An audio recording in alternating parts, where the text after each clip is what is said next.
Bonjour à tous, bienvenue sur la chaîne Wrestling Love. On se retrouve aujourd'hui pour une toute nouvelle vidéo. Alors, dans cette nouvelle vidéo, nous allons parler d'DDT. Nous allons, du coup, faire la review du dernier show de DDT, le show DDT Beer Garden Like Pro Wrestling 2021 jour 1. Alors, c'est un show assez spécial de la part de DDT. Ça se déroulait au Shinjuku Face. Et disons qu'il s'est passé quelques conneries pendant le show et que j'avais vraiment envie d'en parler. Moi, personnellement, c'est un show que j'ai vraiment beaucoup aimé. Donc voilà, j'avais envie de l'évoquer sur la chaîne, ce show Beer Garden Like Pro Wrestling 2021 jour 1. Sachant que le jour 2 se déroulera le 31 juillet, pour le coup, je sais pas, enfin, la vidéo sortira le 31 juillet également. Je pense pas si je ferai une review du jour 2, mais pour le coup, le jour 1, ça me paraît bien d'en faire une review personnellement. Et, enfin, vu ce qu'on a pu avoir pendant le show, voilà, c'était bien de l'évoquer au moins une fois, voilà, cette série de shows Beer Garden Like Pro Wrestling. On va commencer, du coup, la review de ce show. En opener, on avait Mao et Yukio Naya qui affrontaient Akito et Gota Ihashi. Le match a duré un peu plus de 9 minutes. Le match était assez sympa, franchement, moi j'ai mis 3,25 personnellement, victoire de Mao et de Yukio Naya. Il y a quelques moments assez drôles pendant le match. À un moment, t'as Mao qui essaye de porter un neckbreaker sur Yukio Naya, son partenaire, mais pour faire mal à Akito qui est par terre, mais Akito réussit à s'en échapper. Enfin, il réussit à se relever avant. Du coup, t'as Mao qui porte le neckbreaker sur Naya sur le sol directement, ça c'était un moment assez drôle. T'as également Akito qui essaye de faire tomber Gota Ihashi sur Mao à un moment, parce que, enfin, Gota Ihashi, si vous voyez pas qui c'est, il est assez lourd. Donc voilà, c'est pour faire mal à Mao. Et t'as Ihashi qui refuse et qui fait la même chose sur Akito, sauf qu'Akito, il est tout maigre. Et du coup, il le fait sur Akito, mais ça fait quasiment rien. Ben voilà, du coup, il y a quelques petits moments comme ça qui m'ont fait rire, voilà. Victoire de Mao et Yukio Naya. C'était plutôt cool à voir. C'est pas, comme j'ai dit, il y a pas d'enjeu. De toute façon, dans le show, il y a pas d'enjeu tout court. C'est un show où il y a aucun match avec enjeu. Mais voilà, c'est assez fun de le voir. Et voilà, c'était clairement le genre d'opener qu'on peut voir chez DDT. De toute façon, c'était pas encore très spécial, on va dire. On n'est pas encore sur la partie du show assez spéciale, qu'on aura un peu plus tard, évidemment. Du coup, voilà. Moi, j'ai mis 3,25. C'est pas, voilà. C'est pas le meilleur match du show. Je pense même que c'est le moins bon match du show, mais ça fait clairement le taf pour où c'est dans la carte. Du coup, voilà pour ce match. On va maintenant pouvoir passer au deuxième match du show. Et c'est là que ça commence à être un peu moins, voilà. Là, on est sur les trois matchs où on est un peu plus sur la connerie. Euh, alors, on va commencer avec le match entre Shingo et Sanshiro Takagi. Alors déjà, ça part mal. Shingo, il vient de la hit-up. Hein. Et déjà, quand tu sais que, enfin, grosso modo, t'es là parce que t'as Shingo et t'as Takagi, du coup, ça fait Shingo Takagi. Voilà, c'est assez marrant.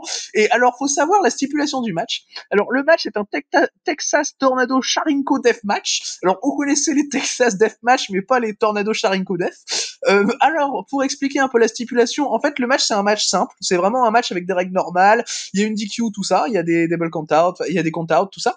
Mais en fait, la différence avec un match normal, c'est que toutes les attaques liées à un vélo sont légales. Donc, ça veut dire que, par exemple, Shingo et Sanshiro Takagi, ils font leur entrée, ils sont en vélo. Ils arrivent à vélo, ils expliquent qu'ils ont des courses plus tard à Nagoya ou je sais pas quoi. Enfin, c'est vraiment très très drôle, très honnêtement. Et la stipulation du match, c'est elle qui rend le match vraiment drôle. À un moment, t'as Shingo qui met un coup de vélo là sur Sanshiro qui est allongé au sol, il tente le tomber en étant sur le vélo, Sanshiro se dégage. Enfin, il y a quelques moments comme ça qui sont un peu fun. Très honnêtement, l'utilisation de la stipulation est assez bonne. Le match va durer un peu plus de 10 minutes. Voilà, ils ont eu le temps de me faire rire, très honnêtement. Shingo va perdre, oui, contre Sanshiro. Je trouve ça assez logique personnellement. Vu que t'as Sanshiro qui a son personnage de base avec le vélo, là c'est même pas une question de t'es régulier, t'es pas régulier chez DDT ou quoi. C'est juste que Sanshiro c'est son personnage de base avec le vélo, où il est souvent dans des matchs comédie, on le retrouve souvent avec un vélo faire des spots. Donc voilà, tandis que Shingo c'est pas son personnage de base pour le coup. Donc moi ça me paraît assez logique d'avoir fait gagner Sanshiro. En tout cas voilà, moi j'ai vraiment bien aimé le match, je lui ai mis 3,5 personnellement, c'était vraiment quali, voilà. C'est de la bonne comédie et c'est pas mauvais. Enfin le début c'est plus côté in-ring, enfin les premières minutes, et c'est plutôt cool à voir. C'est plutôt cool à voir, très honnêtement. Shingo je le trouve assez bon personnellement. Du coup voilà pour ce deuxième match du show, du coup ce Texas Tornado Sharinko Deathmatch remporté par Sanshiro Takagi. Et encore là on n'était pas sur la pire des conneries, voilà, c'est pour ça que je suis allé un peu plus rapidement avec celui-là. Du coup on va pouvoir passer maintenant au troisième match du show. Le troisième match du show, c'était un six-man tag team match produit par Saki Akai. On avait Kazuki Hirata, Yuki Ino et Keigo Nakamura qui affrontaient Saki Akai, Yukio Sakaguchi et Kazusa Daiguchi, donc Eruption. Victoire d'Eruption, très logique, en un peu plus de 11 minutes. On rappelle qu'Eruption vont tout de même challenger Damnation pour les championnats KOD Six-Man lors du Wrestle Peter Pan, donc il y a un moment où il y a une logique à avoir pour la victoire. Alors le début est très très fun. En fait, t'as Higuchi et Sakaguchi, déjà ils arrivent déguisés en vieux. Enfin, ils ont des vieilles lunettes rondes et tout. T'as Higuchi qui a même une raie au milieu avec les cheveux mouillés et tout. Enfin, c'est vraiment hyper drôle. Déjà, quand tu vois leur dégaine, quand tu vois Higuchi et Sakaguchi débarquer avec leur dégaine, c'est hyper drôle, je trouve. Du coup, t'as Hirata, Ino et Keigo Nakamura, en fait, surtout Hirata, qui essaye de les racketter, les vieux Higuchi et Sakaguchi. Genre, et vu qu'il y a une femme avec eux, ils jouent aussi sur ça en essayant de la racketter aussi. Enfin, c'est assez drôle, même, ils essayent de prendre leur argent, et t'as Sakaguchi qui dit non, moi j'ai juste du pain sur moi et tout. Enfin, voilà. C'est déjanté, hein, c'est Guilty, mais c'est hyper drôle. Moi, ça m'a fait beaucoup rire. Déjà, la réaction sur l'avant-match. Le match commence, t'as des échanges un peu, voilà, un peu marqués comme ça, où t'as Higuchi et Sakaguchi qui jouent bien leur rôle pour ce match en particulier. Un peu plus tard dans le match, t'as Sakaguchi, on va voir que c'est un vrai athlète et tout, genre, il va se faire retirer son t-shirt et tout, il va se retrouver torse nu avec des abdos et tout. Enfin, c'est Sakaguchi, quoi. Et il va commencer à les mettre à terre, ses adversaires. Enfin, c'était assez drôle pour le coup. T'as un moment, t'as une petite interaction entre Yukino et Saki Akai qui était aussi assez fun. Oh non, Keigo Nakamura et Saki Akai, pardon, où t'as Saki Akai qui commençait à dominer Hirata et Ino, et là t'as Nakamura qui arrive et qui commence à prendre de haut Saki Akai. Saki Akai s'arrête un peu, elle se demande ce qui se passe, et Nakamura l'attaque, lui met un dropkick. Enfin voilà, j'ai trouvé ça assez cool personnellement. Puis Saki Akai a quand même été présenté assez fort dans le match. Donc non, voilà, c'était vraiment très cool à voir. J'ai trouvé vraiment c'est un match très fun. C'est très con également. Enfin, quand tu vois les tenues des mecs, et même au-delà d'Higuchi et Sakaguchi, même des Keigo Nakamura, des Katsuki Hirata, quand tu vois les tenues des mecs, il y a un moment où tu te dis bon, voilà quoi. Mais enfin voilà, c'est vraiment comédie d'Iditi, c'est à mourir de rire. Franchement, c'est très drôle, et encore, c'est pas le match le plus drôle. On va passer au prochain match du show, et c'est là où ça se corse évidemment. Alors, le prochain match du show, c'était censé être un four-way match. On avait à la base dans le Shokudino Super Sasadango Machine, Torohashi et Yuki Ueno, donc l'actuel champion d'DDT Universal, qui étaient censés du coup s'affronter dans un four-way. Mais il n'arrive pas sur le ring. C'est Imabayashi, un officiel de DDT, qui arrive. Imabayashi, il arrive en peignoir et tout. Tu sens qu'il a une mine très triste. Il arrive en pleurant. Il arrive, il est limite en train de pleurer. Il nous raconte ce qui s'est passé dans la journée. Il nous dit qu'il était dans une voiture avec justement les 4 participants du four-way, dans le Shokudino Super Sasadango Machine, Torohashi et Yuki Ueno. Et il nous dit que cette voiture en question a eu un accident, et les 4 ont été hospitalisés, sont morts. Enfin voilà, ils sont apparemment morts. Et du coup, il ne peut pas faire le match, et il commence à s'effondrer sur le ring, il commence à pleurer. T'as Matsui qui est sur le côté, qui est dans le coin, qui est en train de pleurer également. Désolé, je rigole rien que d'y penser, parce que ce match, il m'a fait mourir de rire, vraiment. Enfin, cet angle en question, il m'a vraiment fait mourir de rire. Et du coup, pendant que t'as Imabayashi et Matsui qui sont en train de pleurer, tu as Dino, Sasadango Machine, Owashi et Ueno qui arrivent sur le ring en courant. Ils se disent ouais, on est en retard, désolé et tout. Et ils voient Imabayashi et Matsui pleurer, ils comprennent pas pourquoi, ils essayent de leur demander, ils crient dans les micros, Imabayashi et Matsui réagissent pas. Mais en fait, le truc, c'est que les 4 mecs sont morts, du coup, ils peuvent pas les voir. Du coup, en fait, on doit comprendre que c'est des fantômes que les fantômes des catcheurs de DDT sont en train d'arriver sur le ring. C'est n'importe quoi, mais qu'est-ce que c'est drôle, mais qu'est-ce que c'est marrant, franchement. Et en gros, après, ils s'en rendent compte, en fait, puisque tu as un passeur qui arrive, en fait, quelqu'un qui joue le rôle de passeur, il s'appelle Shinigami. Et Shinigami, il arrive, j'ai pas compris quel catcheur c'était, un Shinigami pour le coup, et en fait, il arrive, il a un facepaint et tout, et il leur dit très clairement qu'ils sont morts, il leur annonce clairement qu'ils sont morts, et que ils ne pourront plus catcher. Du coup, t'as Torohashi qui se plaint du coup que son dernier match, ce sera un match en tag avec Gota Hayashi à la BBJ, ça. J'ai trouvé le clin d'œil plutôt cool, hein, personnellement. Et du coup, il le supplie, les 4 catcheurs supplient Shinigami de leur donner un dernier match, et du coup, Shinigami annonce que il y aura un four-way entre les 4, du coup, et il annonce même que le vainqueur aura le droit de revenir à la vie. Du coup, t'as le four-way qui se déroule, normalement, enfin, il y a quand même quelques spots assez drôles, t'as Dino qui essaye de toucher Yuki Ueno, enfin voilà, alors que Sanshiro Takagi alors que Super Sasadango Machine, pardon, et Torohashi lui font des lariats dans le coin, Dino, lui, dans le coin, il le touche, enfin voilà, c'est Dino, hein. Et en fait, j'ai trouvé le storytelling assez cool. Enfin, le match va durer un peu moins de 5 minutes, mais le storytelling est assez cool, parce que du coup, t'as Yuki Ueno qui va en fait se faire laisser gagner finalement le match. J'ai eu du mal à le dire. Et en fait, parce que Dino lui dit vas-y, mets ton plus gros move sur Super Sasadango Machine et tout. Ueno, t'es le futur de DDT et tout. Tu dois gagner. C'est toi qui dois revivre pour DDT et tout. Du coup, t'as quand même un storytelling qui est assez beau. T'as quand même un espèce de mini passage de flambeau quand même entre Super Sasadango Machine ring, bon, qui va se kick out, mais qui va après se laisser perdre par Sumi. Et non, c'était cool à voir. Franchement, j'ai bien aimé parce que du coup, Ueno gagne le match grâce à des vétérans finalement de DDT qui lui passent un peu le flambeau pour lui dire c'est toi qui dois vivre quoi en gros chez DDT. Et du coup après tu as Ueno qui dit à Shinigami qu'il peut pas revenir à la vie tout seul et laisser les trois autres morts et tout. Enfin voilà. Du coup, t'as finalement une un peu belle histoire parce que Shinigami à la fin il s'en fout. Du bon, vous avez tous gagné. Du coup, tout le monde revient à la vie. Et du coup, t'as Imabayashi d'un seul coup il était sur le côté d'un seul coup, il revient dans le ring, il se met à revoir tout le monde vivant et tout.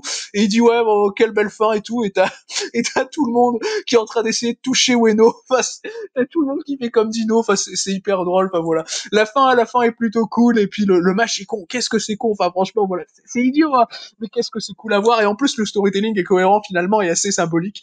Donc ouais, voilà. Personnellement, j'ai bien aimé le match. Personnellement, je lui ai mis 3,5 là aussi. Ça dure. En fait, c'est pour l'angle. Ma note de l'angle c'est 3,5. C'était un très bon angle. Très très clairement. Du coup, voilà pour ce match, voilà pour cet angle. On va passer maintenant au pré-main event du show. Le pré-main event du show, du coup, c'était un 2 contre 2 DDT contre Gambare. On avait Arashima et Naomi Yoshimura qui faisaient équipe pour affronter les gars de Gambare, Shuichiro Katsumura et Keisuke Ishii. Le match était très très cool, il a duré un peu plus de 17 minutes. Quoique j'ai peut-être trouvé ça un poil trop long pour ce que c'était. Victoire de Shuichiro Katsumura et de Keisuke Ishii, j'ai trouvé ça très très bien de donner la victoire aux gars de Gambare à titre personnel. Alors t'as les échanges pendant le match entre Arashima et Keisuke Ishii, c'est une autre planète. Hein. Les mecs sont super forts. Enfin tu sens clairement. Enfin c'est juste pendant les quelques dernières minutes où tu sens que ça commence à tirer un petit peu sur la longueur et c'est un peu compliqué. Enfin, je trouve à titre personnel, mais ça reste cool à voir. Ça reste cool à voir évidemment. Katsumura, je pense qu'il est un peu en dessous des trois autres, mais il reste toujours très cool également. Et Yoshimura, franchement, il joue toujours super bien son rôle. Yoshimura, il a un style moi personnellement auquel j'accroche beaucoup. Naomi Yoshimura dans le ring, donc ça aide également. Mais non, ouais, c'est Ishii et Arashima pour moi qui sont clairement au-dessus. Keisuke Ishii, de toute façon, c'est un monstre. Hein. Voilà, Keisuke Ishii, partout où je le vois, c'est clairement excellent. Et il est encore, enfin voilà, j'aimerais bien qu'il revienne un peu plus haut dans le roster de DDT, voilà, comme il était en 2018 par exemple, à l'époque où il avait eu sa chance au championnat de Shigeru Irie, où là c'était absolument génial. Enfin voilà. Et là ça reste excellent évidemment. Keisuke Ishii qui a 36 ans, hein, ça paraît pas, mais il est plus vieux que ce qu'on peut penser, hein, Keisuke Ishii. Du coup voilà pour ce match, je pense pas qu'il y ait grand chose de plus à dire sur le match personnellement. Victoire de Katsumura et Ishii, du coup ça m'a un peu surpris, mais bon pas plus que ça finalement quand tu sais qu'Arashima et Yoshimura ont pas spécialement de programme intéressant pour le Wrestle Peter Pan, c'est finalement pas si surprenant que ça.